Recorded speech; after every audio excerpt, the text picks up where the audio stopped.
Muito bem, irmãos. O Ministério de Educação Cristã da nossa igreja se alegra muito nesta manhã com a presença do pastor Dinartes Barradas, tá certo? Da Universidade da Família. A esposa viria, deixa eu ver se eu ajudo aqui para facilitar, para não... A gente sempre se enrosca com a máscara e esse microfone. Dando também as boas-vindas, estamos transmitindo esse culto nesta manhã, que é um culto especial da área da educação cristã da nossa igreja. O pastor Evandro já falou algumas oportunidades e dentre elas está também vários cursos da Universidade da Família, que nós adotamos aqui um currículo grande na nossa igreja. O pastor Dinartes e sua esposa são responsáveis pela área da paternidade, então uma das áreas lá importantes e que nós já estamos aqui, já temos esse trilho aqui, já temos essa área, e vamos na quarta-feira com o pastor Mateus e a Daiane, sua esposa, retomar um curso sobre educação de filhos, e depois, próximo semestre, certamente teremos no domingo. Então nós queremos dar as boas-vindas, dizer que é uma alegria muito grande ter sempre a Universidade da Família aqui na nossa igreja. Para nós, da área da educação cristã, a Universidade da Família é muito importante, contribui muito, além dos outros cursos que o pastor Evandro já destacou, que são da casa, que são produzidos por nós. E também queria desafiar você que está na área de célula, que o curso de líder de célula não é só para líder de célula, é para todo membro da célula, para que você possa ampliar e ganhar mais a sua visão e poder servir ainda mais a Deus e melhor na sua célula, juntamente com o seu líder e todo o grupo. Eu queria destacar aqui agora e pedir para o pastor Dinartes orar. Antes dele se apresentar, ele já vai orar por nós aqui. Queria convidar você que e assim também expresso a nossa gratidão em nome da igreja, você que é voluntário professor, né? Professor voluntário. Quem que está aqui nesta manhã, que vai lecionar, que vai dar aula, que vai facilitar o conhecimento da palavra de Deus ao coração e à mente de alguém? Você está aqui, fique em pé, por favor.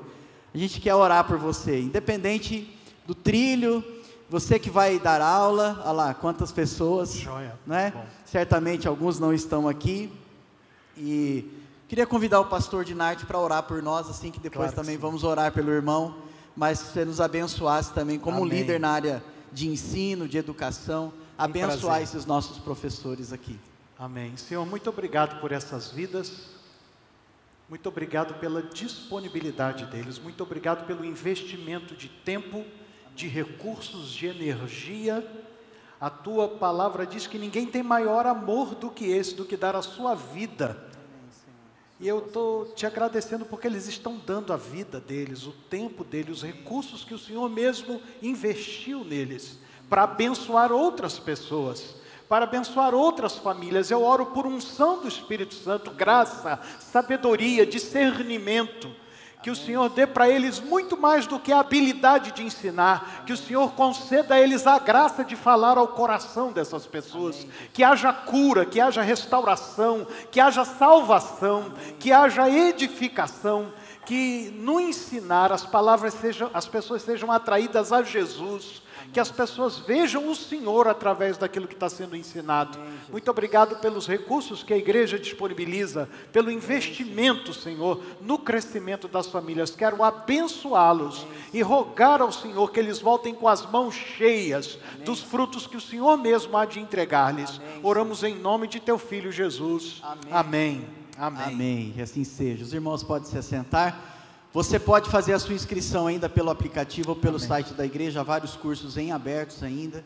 Então faça isso, vamos participar todos juntos e vamos orar também pelo pastor Dinartes. Pai, a mesma graça, Senhor, que nos é dada, pedimos que o Senhor derrame sobre o teu servo, o teu filho, a sua esposa, suas filhas, sua casa, toda a sua parentela, o seu ministério, Deus. Que o Senhor o cubra agora com a unção do teu Espírito, com o falar das coisas que vêm do alto ao nosso coração, que o Senhor o capacite, Espírito Santo. Amém. E que em nome de Jesus também sejamos, ó Deus, visitados pelo pleno conhecimento do teu Espírito, da tua palavra nesta manhã, Senhor. Amém. Ajuda-nos a sermos mais semelhantes a Jesus e fazermos mais a vontade tua, ó Pai. Que assim seja, e assim nós agradecemos e oramos em nome de Jesus. Amém. Amém. Amém. Obrigado. O pastor Dinarto vai dar a palavra dele, né? Esse tempo, ele vai ter um tempo aqui conosco. E depois nós vamos abrir para perguntas. E aí, se você quiser, vamos ter um tempo também para perguntas no final. Nós aproveitamos o momento da palavra, geralmente é o sermão, para já iniciarmos esse tempo, para também termos mais tempo para o pastor. Deus o abençoe em nome de Jesus. Irmão. Bom dia, irmãos, bom dia, irmãs.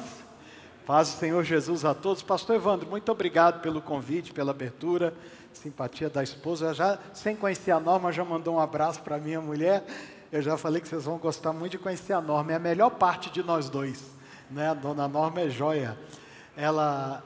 Nós fizemos 40 anos de casados em setembro passado. Somos pais de 2 filhas que trabalham conosco no ministério. Uma delas está indo hoje para Franca, saiu da Universidade da Família essa semana, está indo trabalhar numa empresa, uma startup em Franca, e tem sido uma grande aventura para nós os últimos 17 anos, servindo a Deus ali na Universidade da Família. E desde 2007, liderando o currículo de paternidade bíblica, que hoje é composto de 6 cursos, desde a gravidez, com a preparação para a chegada do bebê, passando para quem tem filhos entre 1 ano e meio e 3 anos, com a transição do infante, e depois de 3 anos a 10 anos, como proteger a pureza de seus filhos, educação de filhos à maneira de Deus, e o como criar seus filhos, que é muito útil para aplicar em escolas, e depois para quem tem filhos acima de 10 anos, com alcançando o coração do seu adolescente. Para todo mundo que já se inscreveu nos cursos da igreja, ou para quem ainda não se inscreveu, eu quero lembrar de Provérbios 19, 27. Fui pastor de igreja há muitos anos, e durante esses anos a gente fazia muito acampamento de casais, muito retiro de casais, e sempre tinha umas criaturas que diziam assim: para que eu vou no retiro de casais todo ano? Quem sabe completar? É a mesma coisa, vai ter palestra, vai ter isso, vai ter aquilo outro. E aí Provérbios 19, 27 diz assim: filho, se você parar de aprender, logo esquecerá o que sabe.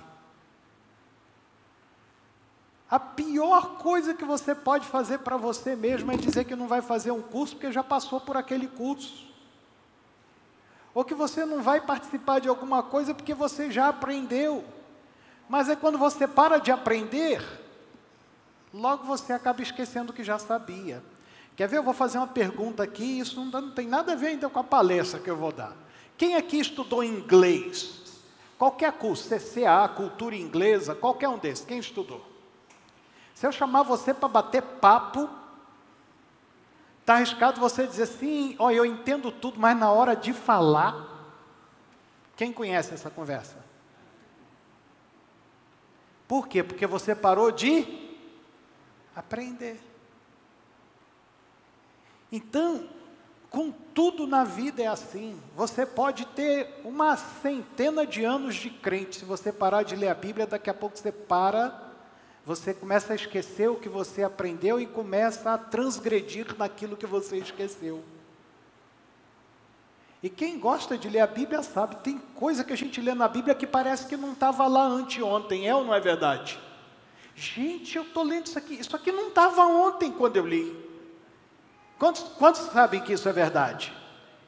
Não é verdade isso? Assim é em tudo. Então, por favor, não desperdice esse privilégio, essa oportunidade que Deus está dando para você de se inscrever nos cursos da igreja. Segunda coisa a respeito disso, é porque essas pessoas que se levantaram aqui, elas são voluntárias por amor de você, por amor da sua família, do seu casamento, dos seus filhos, do seu papel de homem, do seu papel de mulher. Então, além de desperdiçar uma oportunidade, você também não está valorizando o investimento que alguém está fazendo na sua vida. Isso é uma tragédia. Isso é uma tragédia. Tá certo? Então, deixe-me falar uma terceira coisa. Pastor, a gente tem muito barulho nesse mundo, não tem? O nosso mundo é barulhento. Tem vizinho barulhento, empresa barulhenta do lado da nossa casa. Eu moro num bairro tão sossegado, chamado Portal dos Pássaros, e mudou-se para minha casa ao lado um cidadão que é motorista de ônibus e van de excursão. E aí ele chega com aquele ônibus enorme, a qualquer hora do dia ou da noite. Ou ele sai a qualquer hora do dia ou da noite, ele liga e tem que deixar ligado, porque tem que fazer ar para o compressor.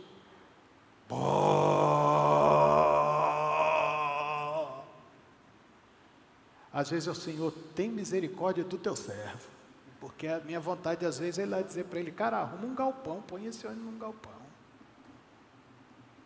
O mundo está muito barulhento. Aí quando você chega num culto, que a música está bem tocada, bem ensaiada, o operador de som sabe usar os equipamentos que tem na mão, que bênção que é, gente.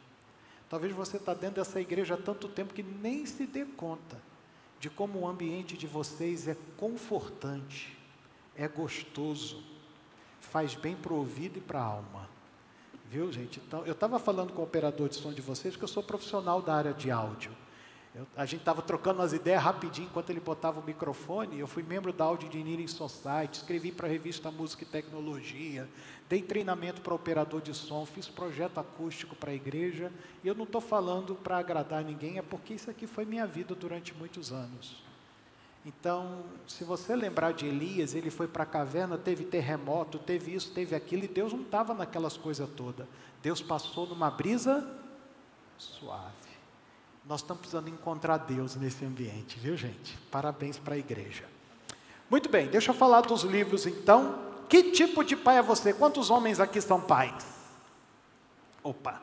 Tem uns que são pai há tanto tempo que o braço nem levanta, está cansado, só vem aquele bracinho de Tiranossauro Rex. Né? Vamos lá, quem é pai aqui, levanta o braço com força aí, muito bem, garoto. Aqui, esse livro chama Que Tipo de Pai é Você, mas não é só para homem não, tá? Aqui dentro fala de 14 tipos de pai e mãe que nenhum filho merece. E um tipo de pai e mãe que todo filho precisa. É um livretinho tão pequeno que você lê esse livro, enquanto seu marido dirige para casa, está arriscado você ler o livro todinho, ou enquanto você vai no ônibus da companhia trabalhar segunda-feira. Mas o conteúdo desse livretinho é poderoso demais, porque ele chama a atenção da gente para detalhes da paternidade que nós não estamos prestando muita atenção. Ele não diz que as pessoas são ruins, ele fala sobre estilos de paternidade que podem estar prejudicando filhos e um tipo de paternidade que toda criança precisa.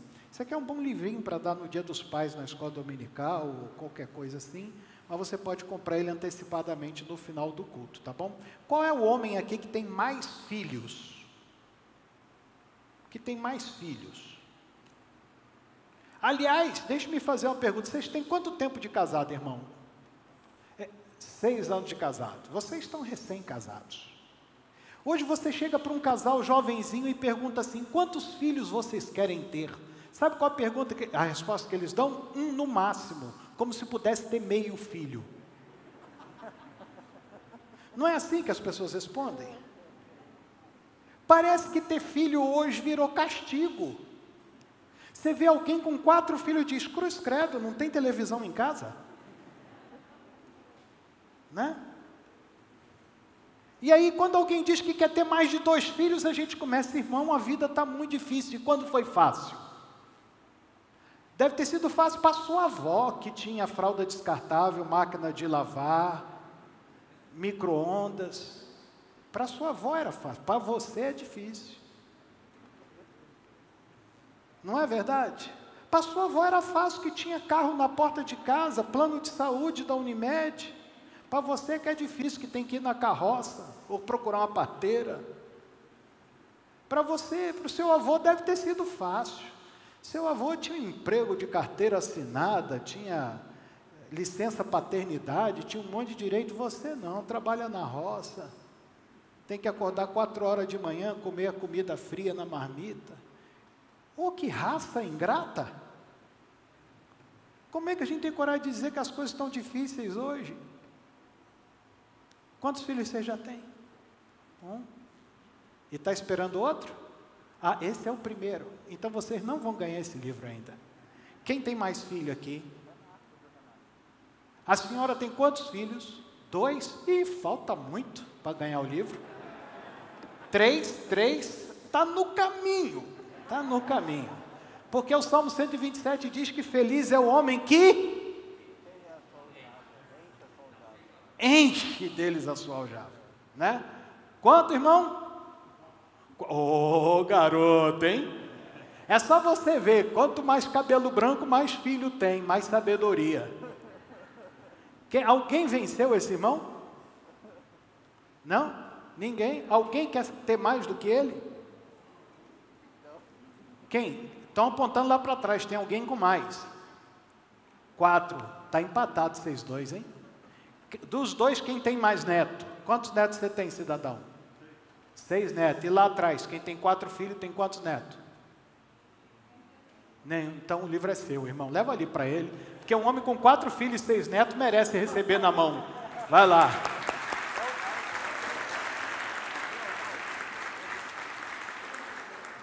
Você vai ler, rapaz. Agora já era, porque você já criou os filhos todos, mas pode ajudar seus filhos e seus netos, viu?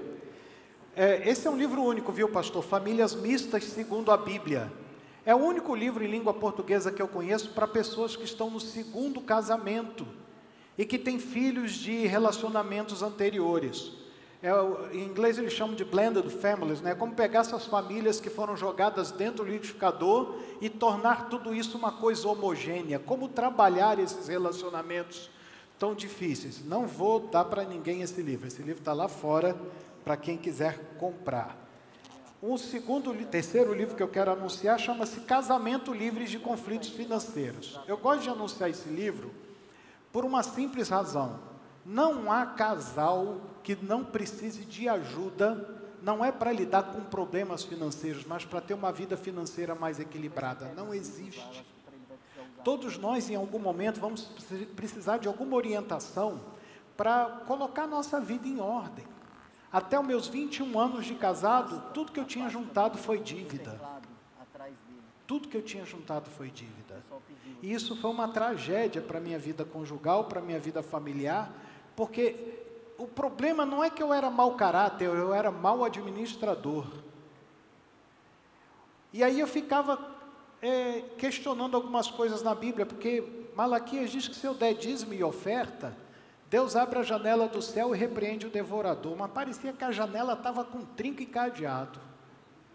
E parecia que o devorador estava solto e reproduzindo. E eu era dizimista e ofertante. Você sabe qual era o problema? O problema é que eu acertava com 10% e errava com 90%. Tem muita gente que é dizimista e ofertante e faz uma bagunça terrível com os 90% que fica na mão. Porque ela acha que 10% é de Deus e 90% é dela. Mas tudo é do Senhor. E se tudo é dele, ele também tem instrução para os 90%. E a gente só obedece a instrução dos 10%. Se você quer aprender mais sobre isso, faz o curso Crown, que a igreja oferece. E esse livro aqui, o Chuck Bentley e a Ann Bentley, ele é o presidente do Crown, meu amigo, sou tradutor dele quando ele vem no Brasil, ele conta aqui 7 segredos para fortalecer sua vida conjugal e financeira, e aqui dentro tem o meu testemunho da Norma, de como a gente começou a pôr a nossa vida financeira em ordem no ano de 2002. Então, de colecionador de dívida, hoje eu sou poupador, hoje eu sou um homem que coloquei a minha vida financeira em ordem, graças aos princípios da palavra de Deus. E o último, educando pré-escolares. Eu vi uma fila passando aqui, pastor, de crianças entre 3 e 4 anos de idade, 5 aninhos. Esse é um livro poderosíssimo, porque você sabe, quem tem filho entre 3 e 5 anos aqui? Essas criaturas, você sai de manhã para trabalhar, quando volta eles aprenderam uma coisa nova, ou não é verdade? E às vezes nem tão boa assim. Se essa é a idade que as crianças aprendem tudo muito rápido, é nessa idade que os pais têm que ser mais intencionais. O Mateus vai lembrar de 3 palavras que eu falo o tempo todo no treinamento: intencionalidade, regularidade e previsibilidade. Se essa é a idade da esponja, que a criança aprende tudo, quem é do tempo aqui do cremo, gema? Está com vergonha de cantar, né, e pagar mico, mas você ia para frente da televisão cantar cremogema. Tem uns que são do tempo do Parmalat, né? Você ia e gravava a música toda, com 3, 4 aninhos. Você fala, gente, são inteligentes demais. Essa é a habilidade que Deus deu, a fase da vida em que tudo que entra fica. E essa é a idade que você tem que ser mais intencional. Tem esses e mais um monte de livro lá atrás que eu trouxe, que você pode pagar em 3 vezes, 30, 60 e 90 segundos. É o tempo de passar o cartãozinho na máquina lá, tá bom? Vamos lá, vamos passar o slide. Eu quero ganhar o tempo aqui, depois de fazer toda essa introdução. Pode jogar na tela para os irmãos, por favor? Um jargão do meio cristão. Famílias fortes, igrejas fortes. Isso é um jargão, isso é uma frase pronta, isso é uma frase feita do nosso meio evangélico e que, deixa eu ver se é esse ou se é esse que muda. Por enquanto, nenhum deles está mudando. Deve estar desligado. Alguém pode me ajudar?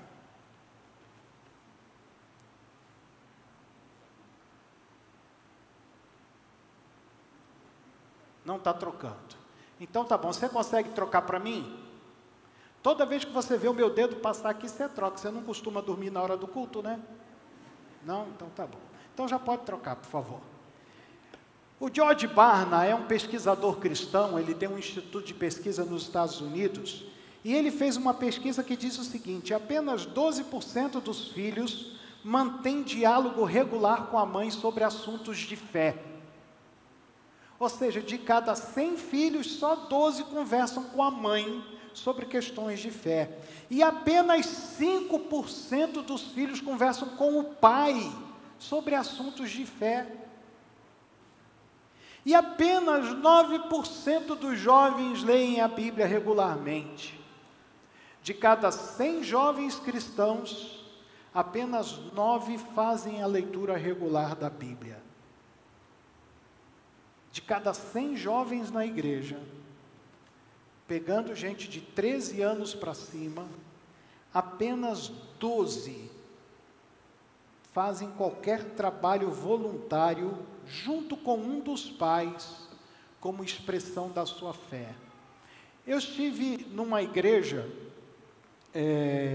uma Assembleia de Deus em Phoenix, no Arizona, e eu achei muito interessante que eles fazem um trabalho com mexicanos, bem ali na fronteira.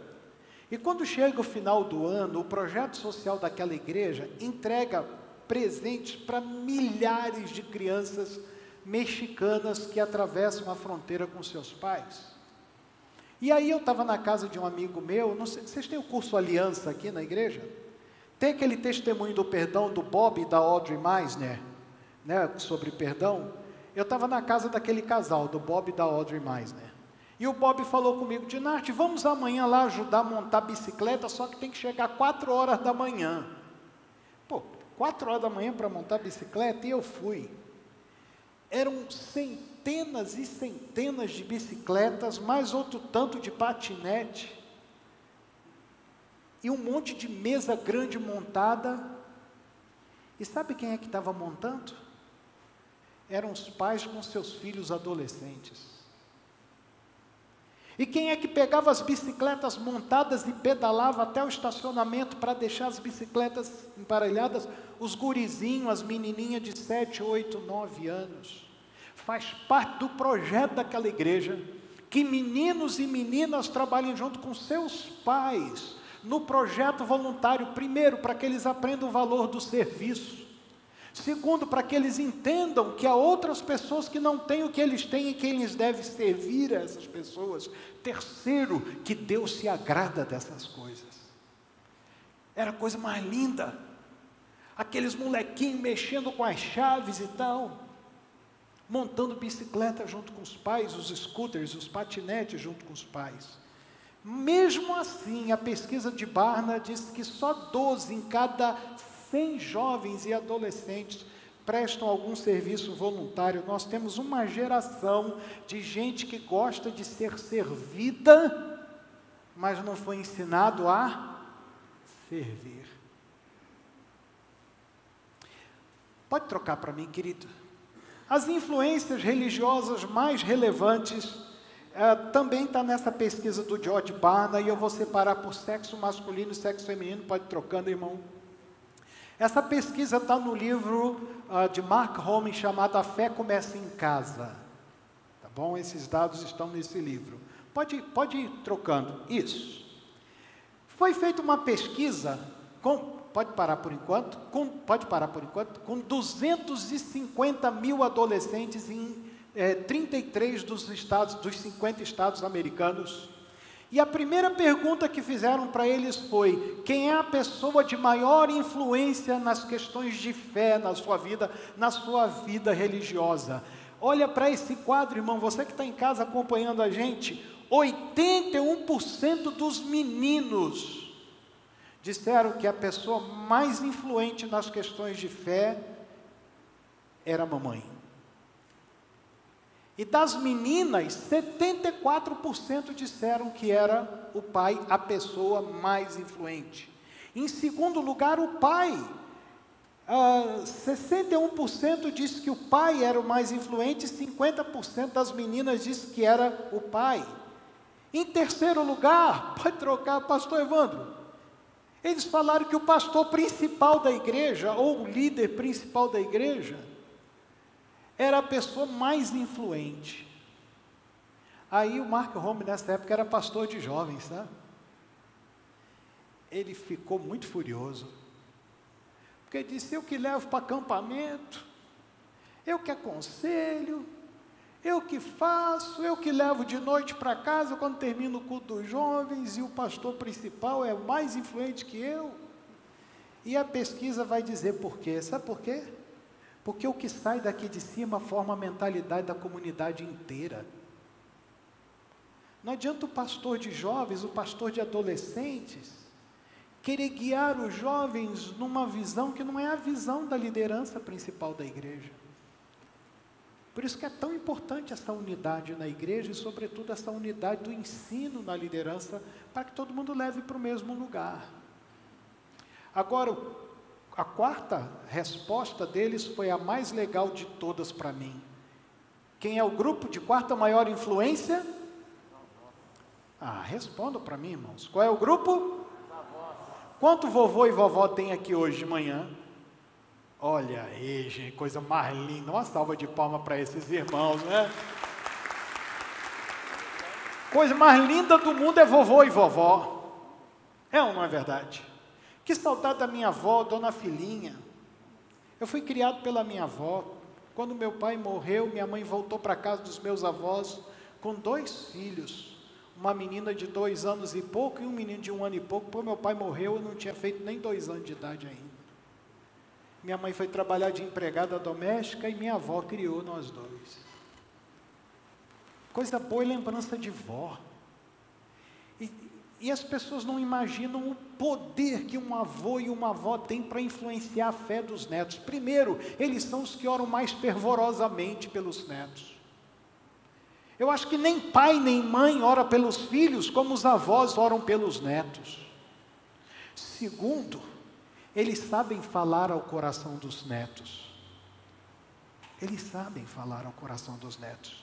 E aí o George Barna vai com isso e disse o seguinte: se das 4 maiores influências na vida de qualquer jovem e adolescente, se das 4, 3 fazem parte da família, aonde que nós temos que investir para salvar a próxima geração? Nos pais e nos avós. Nos pais e nos avós. E aí vem outras coisas aqui. Vem a escola dominical, vem o grupo de jovens, vem o acampamento da igreja, vem os retiros, mas vocês veem que os percentuais sequer se aproximam da influência do pai, da mãe, do pastor e do vovô e da vovó. Esses 4 primeiros lugares estão dizendo para nós que a parceria para trabalharmos a fé da próxima geração está entre a família e a igreja. Entre a família e a igreja. Vamos em frente? Pode trocar? Essa foto foi tirada num encontro da Universidade da Família. Era o evento dos jovens e adolescentes que a gente fazia lá em Sumaré. Juntava 300, 400 jovens lá, que quase não está dando para ver por causa da claridade, mas lá na televisão, quem está em casa está vendo bem direitinho. Era muita meninada, gente, era muita meninada. E a gente ouvia os pais dizerem assim: eu venho no encontro aqui de Sumaré porque meus filhos ficam o ano todo cobrando. Já fez a inscrição, pai? Já fez a inscrição, pai? Já fez a inscrição? E juntava essa meninada. Segundo essa pesquisa do George Barna, por favor, pode trocar, irmão. No que diz respeito a padrões éticos e morais, há pouca diferença entre os filhos dos cristãos e dos não cristãos.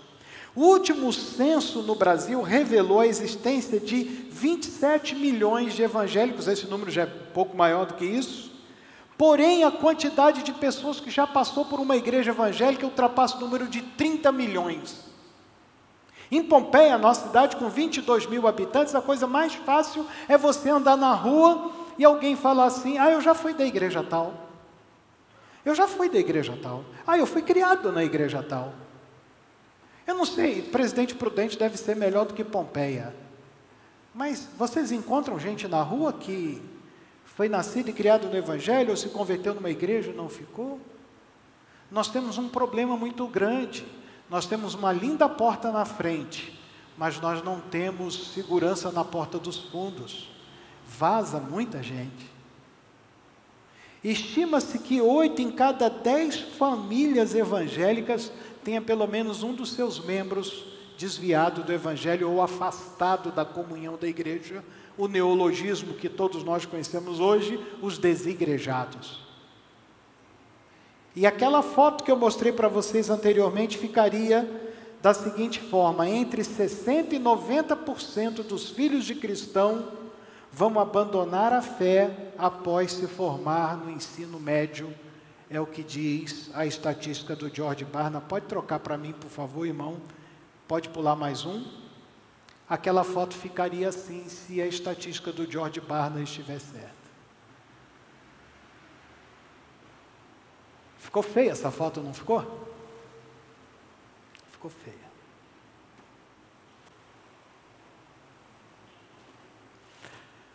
Pode trocar. Onde está o nosso tesouro? Tempo, energia e recursos são investidos em todo tipo de programa na igreja. Essa igreja, pela graça de Deus e pela visão da sua equipe pastoral, tem um programa muito forte na área de ensino, para todas as faixas etárias.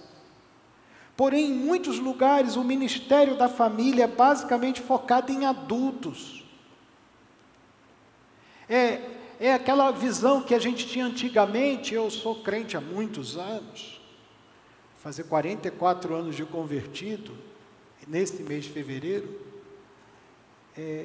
Aquela visão matricial: departamento de homens, departamento de mulheres, departamento de jovens, departamento de juvenis, departamento de crianças. Então a gente tinha essa visão matricial, linear, e a gente não conseguia enxergar o conjunto, essas linhas, como sendo uma única coisa chamada família. E por décadas e décadas nós trabalhávamos os homens dissociados de suas famílias. Trabalhávamos as mulheres dissociadas de suas famílias. Trabalhávamos os jovens dissociados de suas famílias. Depois a gente deu um passo à frente com Jaime Kemp e os que o sucederam. A gente começou a trabalhar casais. Aí a gente chamava o Ministério de Família da igreja, mas o trabalho era só com casais. O Ministério da Família vai fazer um retiro de casais. A gente nunca teve essa visão sistêmica. E por não termos a visão sistêmica, trabalhando de certa forma compartimentado, nós não fomos vendo os relacionamentos que não foram sendo trabalhados. Embora a gente trabalhasse com os homens para serem melhores homens, melhores maridos, a gente não trabalhava os temas transversais. A gente não trabalhava com as mulheres os temas transversais. Rapaz, agora tá jóia? Obrigado. Se a gente pensar na igreja, no departamento infantil, o trabalho que é feito aqui na igreja, com tanto denodo, E o pastor falou comigo que as crianças estão lá num programa especial hoje para que a equipe do departamento infantil estivesse aqui. Não é isso? Cadê a equipe do departamento infantil? Temos aqui, ó, várias irmãs. Mesmo com todo o empenho da igreja, 52 vezes por semana, de manhã e de noite, o departamento infantil trabalhando 2 horas em cada culto, 4 horas por domingo, 52 vezes, nós vamos ter 208 horas ao longo do ano de atividade com as crianças aqui. Se for todo domingo, sem falhar nenhum, 2 horas de manhã e 2 horas de noite, nós vamos ter 208 horas. Isso dá menos de 10 dias por ano. O resto do tempo, onde que as criaturinhas passam?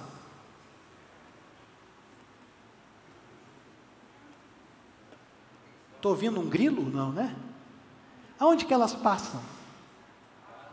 Em casa, na escola, no shopping, nos passeios. Aonde? Se é em casa, pode estar estudando, lendo, assistindo televisão, brincando, ou no celular, ou no computador, ou fazendo qualquer outra atividade. A verdade é que essas 208 horas com muito boa vontade, versus as outras 3.000 horas que sobram, vai gerar esse resultado que a gente... Opa, estou voltando tudo, né? Está aqui. Vai gerar isso aqui. Problemas que todos nós enfrentamos nas nossas famílias. Comprometimento em declínio. Nós temos um problema de declínio, de comprometimento. O que se chama comprometimento? Alguém aqui faz atividade física? Alguém aqui faz? Oh, que beleza. Tem gente que faz muito, porque o braço não levanta. Né? Então, precisa trabalhar mais o bíceps, o tríceps, né, para melhorar aqui. Você faz atividade física? O que você faz, pastor? Funcional. Isso significa o quê? Para velhinho? Para velhinho. Igual eu, 60 anos, né? Circuito de vários exercícios. Circuito de vários exercícios. Quantas vezes por semana? 3 ou 4. Quantas horas cada sessão? 1 hora cada sessão. Então, ao longo de uma semana, 4 horas de atividade física. No final do mês, 16 horas de atividade física. Ok. Quem mais? Se chover, você vai? Vai. Se tiver muito calor, você vai? Vai. Quem mais faz atividade? O pessoal fica até com medo desse pregador doido, né? Ele faz umas perguntas, né? Quem mais faz atividade física? A senhora. O que a senhora faz? Musculação. Quantas vezes por semana? Segunda a sexta. Quantas horas? 1 hora. Ele vai junto? Vai apanhar pesado, filho, porque o braço dela está ficando, né? Há quanto tempo a senhora faz isso? 6 meses. Se chover, a senhora vai? Se tiver calor, a senhora vai? Já reparou os crentes? Se chover, eles não vêm para o culto. Se tiver muito calor, eles não vêm para o culto. Nasce um bebê, a mulher só vai trazer a criança quando a criança tiver 6 meses. O sujeito arrumou um emprego, eu vou contar a história minha de quando eu era pastor, lá no início do ministério, lá atrás, tinha um irmão desempregado na igreja, sabe desempregado? Aqui é coisa rara, mas desempregado é aquele que está sem emprego. O cara vivia fazendo serviço temporário, lá a gente chamava de bico, né? Ele vivia fazendo bico aqui, e a igreja orando o pastor para ele arrumar emprego, e a gente orando. O cara era um crente legal, rapaz, menino tocava guitarra na igreja, tocava guitarra. E a gente orando, um dia ele trouxe uma boa notícia. O que aconteceu com ele? Arrumou emprego, glória a Deus. A igreja se alegrou com ele, irmão. Todo mundo feliz. Passou um mês e pouco, começou a faltar na escola dominical. Passou mais um pouco, e faltou num culto domingo à noite. Aí, eu sempre fui um cara legal, né? Fui lá na casa dele. Ô rapaz, aconteceu algum problema? Você está trabalhando por escala? O que está acontecendo? O que é, pastor? Ele trabalha a semana toda. Quando chega fim de semana assim, a gente quer relaxar, né? E a gente morava na praia, lá no Espírito Santo, né? Você miserável. Era um bom crente quando estava? A vida folgou um pouquinho, está achando que é Deus.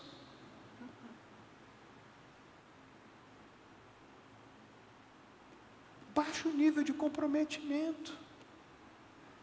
Eu estava numa igreja lá em Vila Velha conversando com um pastor. Eu nunca vi no Brasil uma igreja com a estrutura de educação infantil igual aquela. Nunca vi. Pastor Samuel Aguiar, Assembleia de Deus em Santa Mônica. Todas as salas de criança, eu nunca vi, pastor.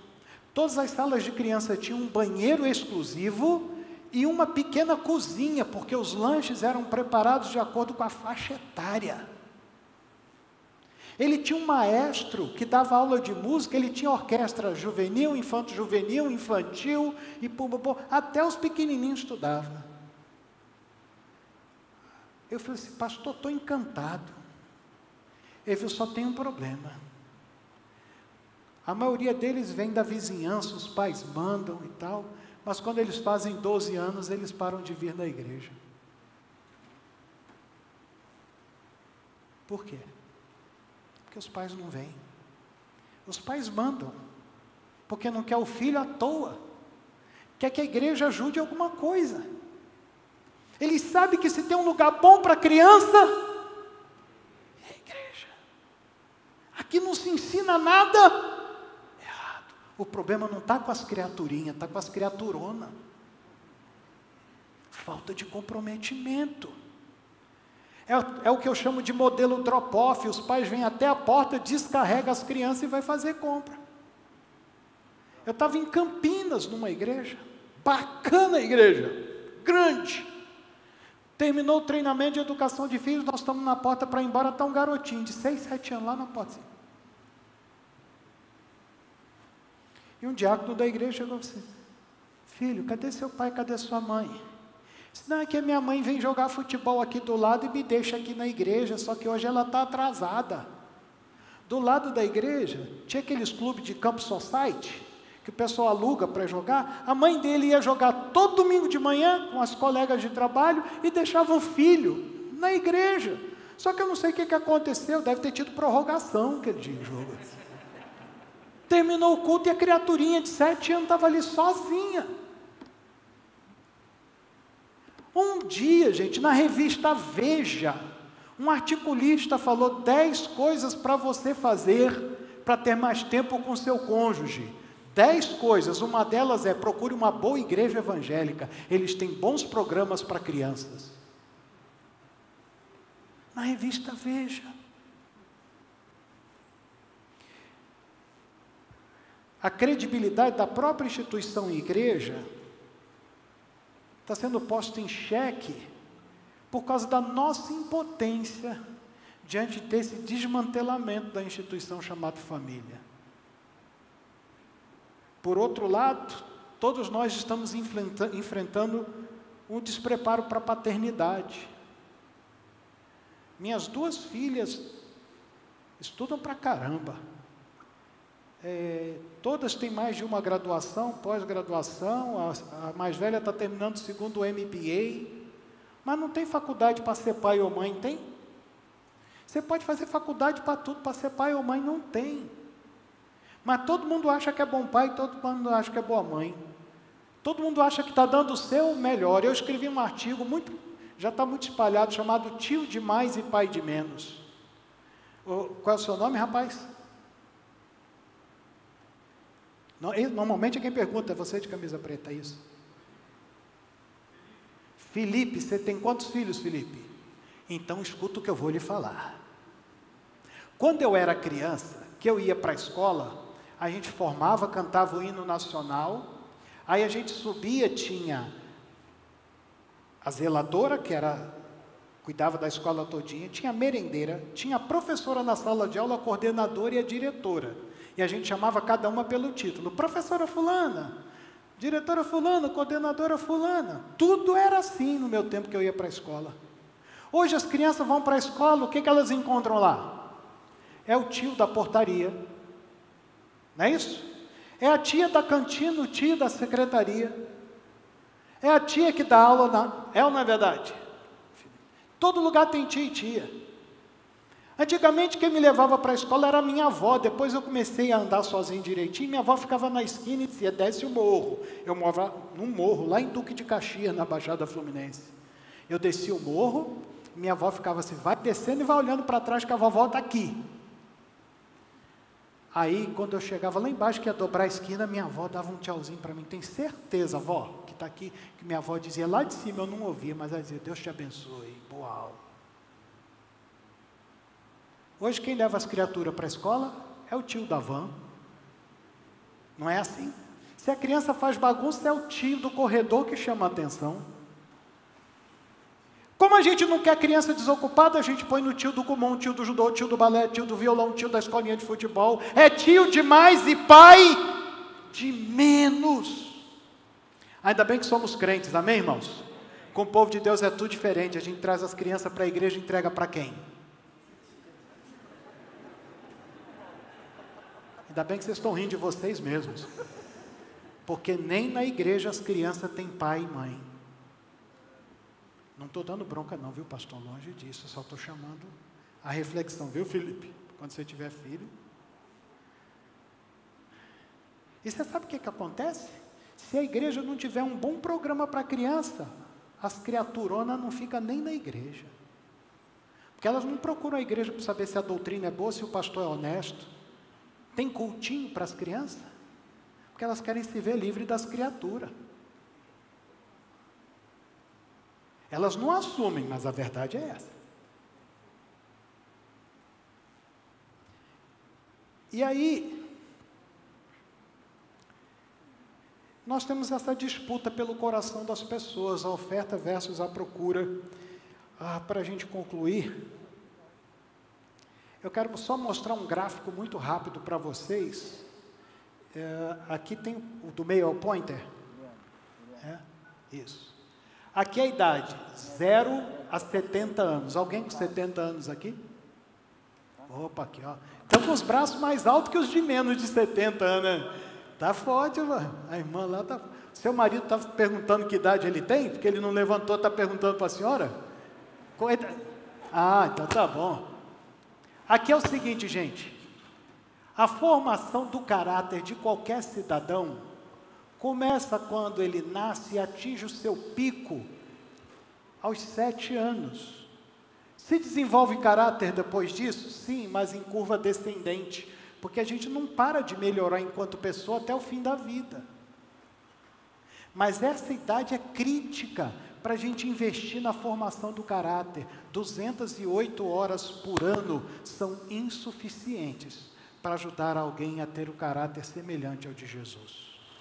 Esse é um trabalho para ser feito em parceria família e igreja. A igreja dá a ferramenta para os pais, vocês trabalham com os filhos de vocês o tempo todo. E a igreja fortalece o ensino que vocês dão em casa através das estruturas que ela tem para os seus filhos aqui.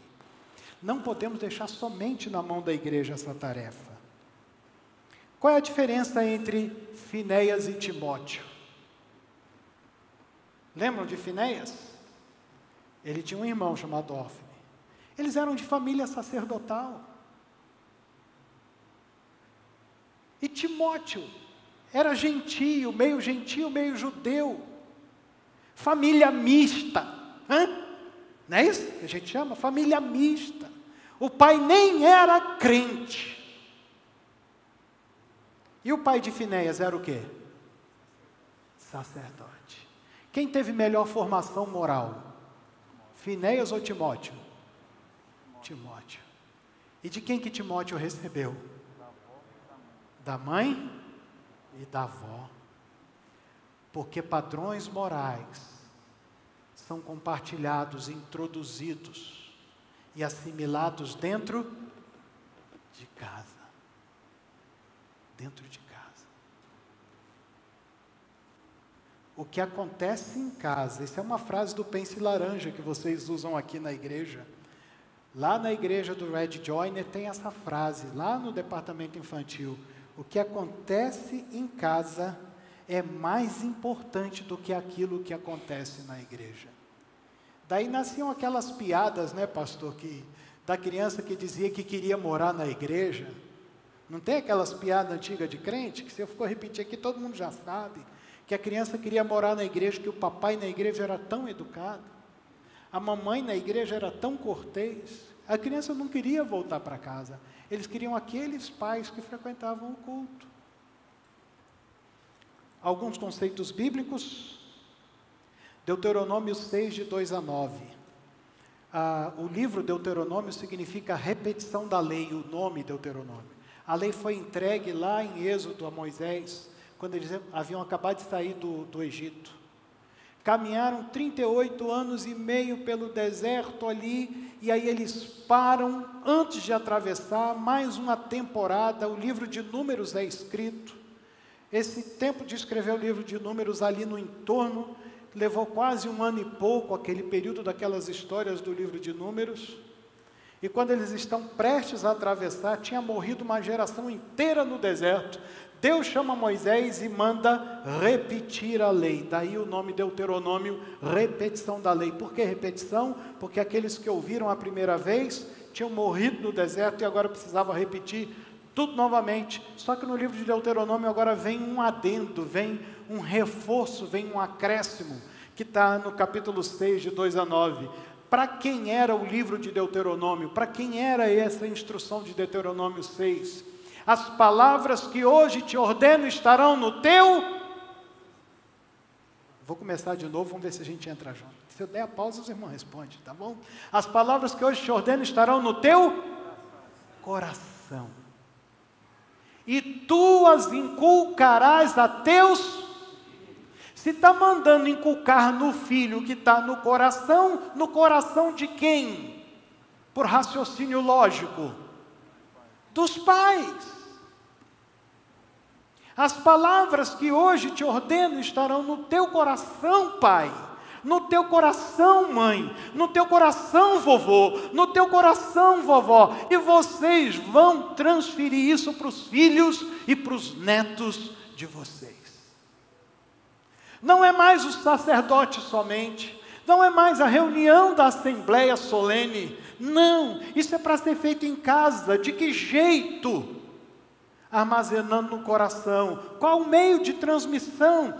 Amarra na porta, pendura na parede, se possível pendura na testa. Quem é filho de crente há muito tempo aqui, lembra daquele quadro antigo, Os Dois Caminhos? Irmão, lembra disso, pastor? Lembra disso? Era difícil chegar na casa de um crente que não tivesse o quadro Dois Caminhos. Quem lembra dele? Primeira coisa que você via, entrava na casa de um crente, estava lá, 2 caminhos. Quando eu comecei a namorar a Norma, o primeiro presente que a Norma me deu, o Peregrino. Quem já leu o livro Peregrino? Pastor, sabe o privilégio que eu tive? Preguei na igreja do Bunyan, lá em Oxford. Quando eu subi naquele púlpito, eu vi uma foto dele assim. Aí eu virei para o pastor, puxa, que legal essa igreja, tem uma foto do Bunyan aqui. Ele falou assim, você não sabe onde você está? Eu falei assim, não, essa era a igreja onde o Bunyan pregava o Evangelho. Minhas pernas deram uma tremida, eu falei assim, nossa, o primeiro livro evangélico que eu li, eu estava ali na igreja que aquele homem pregava o Evangelho. É no teu coração, papai, é no teu coração, mamãe. Dentro de casa, põe versículo bíblico. Né? Hoje nós estamos cheios de pensamentos aí, de todo tipo de motivação. Mas pendura a Bíblia na tua casa. Pendura versículo na sua casa. Conta história da Bíblia na sua casa. Conta histórias de Jesus na tua casa. Vovô, vovó, por favor, não perde essa oportunidade. História na voz da vovó tem cheiro doce no ouvido.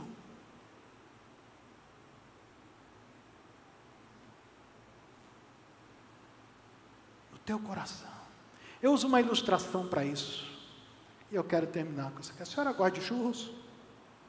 A senhora gosta? Não, essa cabeça balançando assim não é de quem gosta de churros.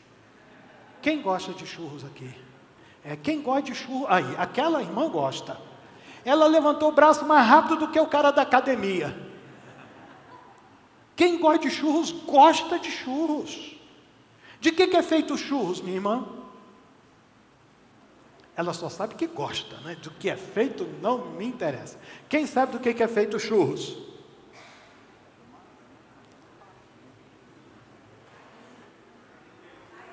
farinha, açúcar, a cozinheira está aqui. Aqui, nas três aqui, a cozinheira está ali, ó. Farinha, açúcar, canela, ovo. Estou fazendo a massa, calma, vocês já estão no recheio. Que pressa! Farinha de trigo, uns põem água, outros põem água e leite para ficar mais macio. Põe um ovo, né? Fez a massa. Está pronto os churros? Não. O que está faltando? Fritar. Aqui tem carrinho de churros? Tem? Em Prudente? Você chega lá no camarada, vê um churros para mim. Ele pega, gira aquela máquina. Aí ele tira aqueles 15 centímetros de massa, mergulha na gordura. Aí você fica ali, a boca começa a salivar. Aí ele tira dali, onde ele passa? Isso é maldade com grávida, isso não se faz. Depois eu vou contar a história para você. E aí passa na canela e no açúcar. Tá pronto, churros? Tá faltando o quê? Agora sim. Você quer de brigadeiro ou quer de doce de leite? Misto, né? Isso não é casquinha do McDonald's não, filho, isso é churros. Aí ele põe ali, você sabe qual é o nome daquela máquina que coloca recheio no churros, sabe? Chama pai e mãe. Porque o teu filho, sem o que está no teu coração, é oco, é massa pura. E aí quando ele pega a massinha, frita, e coloca no canudinho que ele começa a girar, só aquela irmã sabe. Qual é a palavra que você fala para o camarada dos churros? Ué, tem mais gente que gosta de churros aqui? Capricha do quê? Na farinha de trigo? No óleo da fritura? Na canela e no açúcar? Em que nós temos que caprichar, gente? É no recheio. Tem gente caprichando na roupa do filho, na fantasia do filho. Capricha no que você põe dentro do teu filho. Visualiza comigo o carrinho do churros. O cara está girando, você fala capricha. Fala a verdade, não é maldade? Vai dar 11 horas. Aí quando chega em cima, ele pega os churros e dá aquela... Não dá uma rodadinha no churros? E faz aquela gota em cima. E tem uns caras que ainda são mal, eles deitam os churros e passa o doce de leite na longitudinal.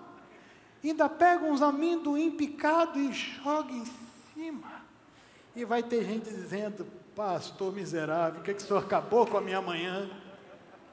Eu estava em Curitiba, fui falar sobre isso na terceira igreja do Evangelho Quadrangular. Quando eu cheguei, acreditem se quiser, irmãos, tinha um cara vendendo churros na porta da igreja.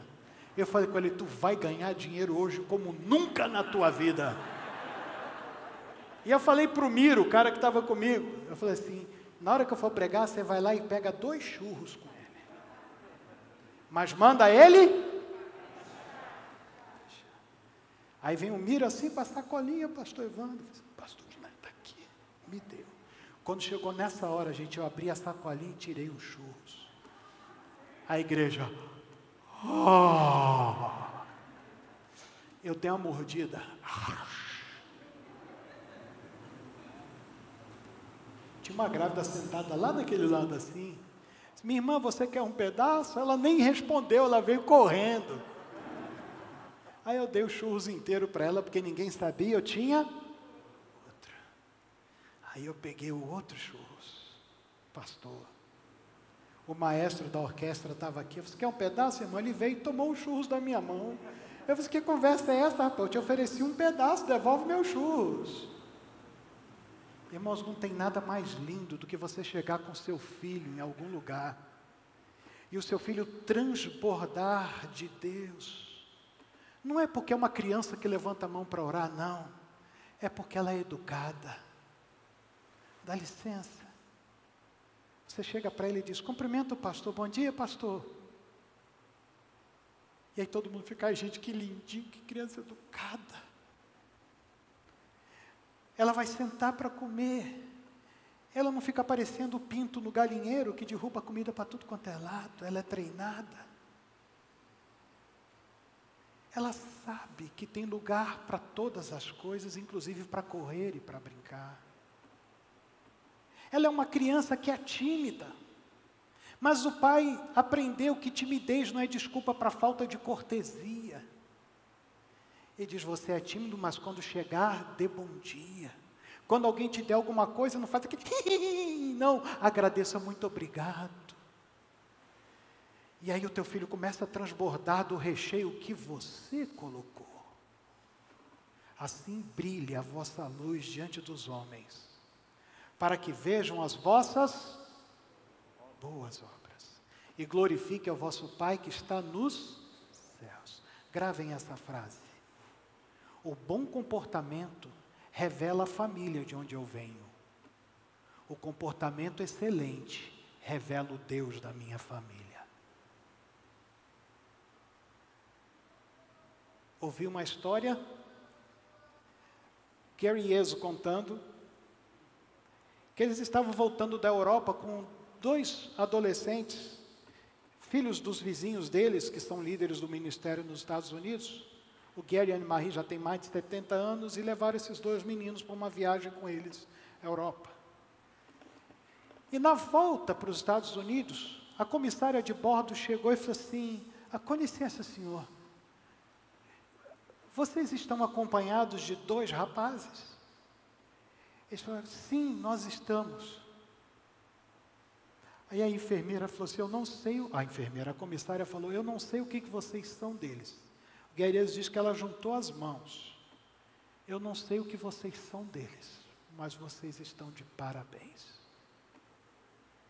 Porque na hora do embarque, todo mundo que chegava, aqueles meninos diziam, posso ajudar a senhora com a mala? E punham no bagageiro em cima. Chegava alguém com alguma coisa, posso ajudar a senhora? E eles punham lá em cima. E a comissária virou para eles e disse, eu trabalho há tantos anos nessa companhia, eu nunca vi nada igual. Sabe, os nossos filhos têm o poder de revelar Deus para as pessoas da maneira mais simples e mais poderosa, como nenhum de nós é capaz de revelar. Invistam nos filhos de vocês, invistam nos netos de vocês, e deixem Deus se tornar maior, por conta daquilo que vocês vão derramar no coração deles. Do mesmo jeito que a nossa boca se enche de água quando vê um churros caprichado como esse, todos nós amamos ao ver crianças que foram treinadas, ensinadas a amar a Jesus, amar ao próximo e respeitar as pessoas que estão à sua volta. Deus abençoe os irmãos. Por mim, eu passava o resto da manhã aqui falando com vocês. Eu gosto tanto de falar dessas coisas, porque eu tenho esperança nos filhos de vocês. Eu tenho esperança na próxima geração. Os prognósticos não são dos melhores, mas eu tenho certeza que cada um de nós fazendo o nosso papel, Deus será glorificado na vida dos nossos filhos e dos nossos netos.